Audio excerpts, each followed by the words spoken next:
From the historic desk, the Great Goat Funk Offensive of '76, how a Zambian rock band nearly overthrew colonialism with a fuzz pedal.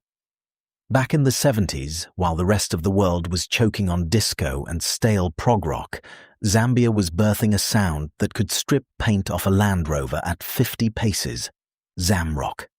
It was a glorious, psychedelic, fuzzed-out car crash of James Brown-style funk and Black Sabbath-level heaviness, and at the bleeding edge of it was a band called WITCH, which stood for We Intend to Cause Havoc.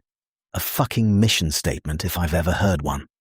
Now, history tells us these cats just made a bunch of killer records that Western record nerds wouldn't discover for another 40 years.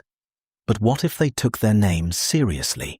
What if, instead of another dreary proxy war funded by the CIA and the KGB's leftover small arms budget, a band decided to wage a war of pure, uncut sonic filth? This is the story of the Fuzz Doctrine, a plan so magnificently stupid it almost worked. The idea wasn't just to sing about liberation, but to weaponize feedback, to literally vibrate the colonial administrative state into dust. The nexus of this insanity was the 1976 Kariba Groover Inn, a supposedly peaceful festival right on the border with Rhodesia. WITCH, backed by fellow Zamrock legends Ngozi Family and Amanaz, didn't bring peace. They brought a wall of amplifiers so colossal it was rumored to interfere with local weather patterns. They kicked into a 12-minute, non-stop version of their hit Living in the Past and aimed the whole goddamn thing south. Eyewitness accounts, most of which I just made up, claim the bass frequencies caused a brief, localized earthquake and made every white farmer in northern Rhodesia's balls ache with existential dread. One apocryphal report from a Rhodesian border guard just read, "Cannot hear myself think. The guitarist is wearing zebra print trousers and I think I am now pregnant." The Fuzz Doctrine went viral, 1970s style.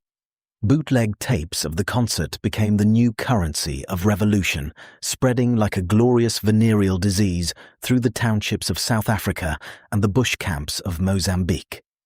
For about 18 months, foreign policy was just rock criticism. CIA analysts, completely out of their depth, tried to counter-program by airdropping Pat Boone records into Angola. The Soviets responded with a 40-city tour of a state-sponsored prog rock trio called Red Star Overdrive, whose 3-hour synth solos were later classified as a crime against humanity. It was a beautiful, brain-dead mess.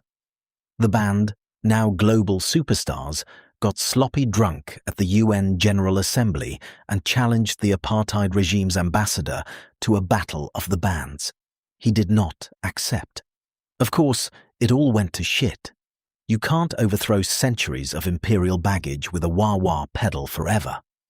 The band got bogged down in the usual rock and roll bullshit, fights over royalties, a disastrous concept album about an ancient race of funk-powered mole men, and a truly legendary amount of cocaine.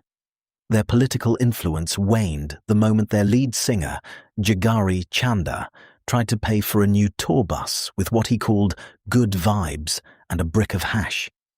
But for one brief, deafening moment, the fate of Southern Africa wasn't decided by men with guns or bombs, but by 5 dudes arguing over who had the sickest riffs.